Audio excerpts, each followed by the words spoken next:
Hi hello friends, very good morning. ಇವತ್ತಿನ day ನಂದು ಕಾಫಿಯಿಂದ ಸ್ಟಾರ್ಟ್ ಆಗ್ತಾಯಿದೆ. ಕಾಫಿ ಬಿಸ್ಕೆಟ್ ತಿಂದಿದ್ದಾಯಿತು. ಕಾಫಿ ಕುಡಿತಾ ಇದ್ದೀನಿ.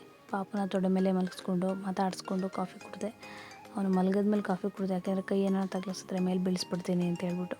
ಹಾಗೆ ಕುಡಿಬೇಕಾದ್ರೆ ನಮ್ಮ ಭಾವ ಕೂಡ ಬಂದರು. ಪಾಪು ನೋಡಿ ಮಾತಾಡಿಸ್ಕೊಂಡು ಅವರು ಕೂಡ ಟಿಫನ್ ಮಾಡಿ ಹೊರಟರು. ಅದಾದಮೇಲೆ ಸ್ವಲ್ಪ ಬಿಸಿಲು ಬಂತು ಅಂತೇಳಿ ಎಲ್ಲ ಬಟ್ಟೆಗಳೆಲ್ಲ ಒಗ್ಗಕ್ಕೆ ಹಾಕಿದ್ವಿ. ಆಟ ಸಾಮಾನು ಜೊತೆಗೆ ನಂದು ಮಿಕ್ಕಿ ಮೌಸು ನನಗೆ ಚಿಕ್ಕ ಹುಡುಗಿ ಇದ್ದಾಗ ಪ್ರೈಸ್ ಬಂದಿತ್ತು, ಅದೊಂದು ಸಿಕ್ತು ಅಂತೇಳಿ ಖುಷಿ ಆಯಿತು. ಅದಾಗಿ ಹಂಗೆ ಮಧ್ಯಾಹ್ನ ಊಟ ಆಯಿತು. ಮಾಮೂಲಿ ಬೇಳೆ ಸಾರೇನು ತೋರಿಸೋದು ಅಂತ ತೋರಿಸಿಲ್ಲ ಅಷ್ಟೇ. ನನ್ನ ಮಗಳು ಎಲ್ಲ ಆಟ ಸಾಮಾನು ತೆಗೆದು ಅಡುಗೆ ಆಟ ಆಡ್ತಾಯಿದ್ಲು, ಚಪಾತಿ ಮಾಡಿಸ್ಕೊಡ್ತಾಯಿದ್ಲು ನನಗೆ. ನಾನು ಅದನ್ನು ನಿಮಗೆ ಸ್ವಲ್ಪ ಶಾರ್ಟ್ ವಿಡಿಯೋ ಆಗಿ ತೋರಿಸ್ತಾ ಇದ್ದೀನಿ.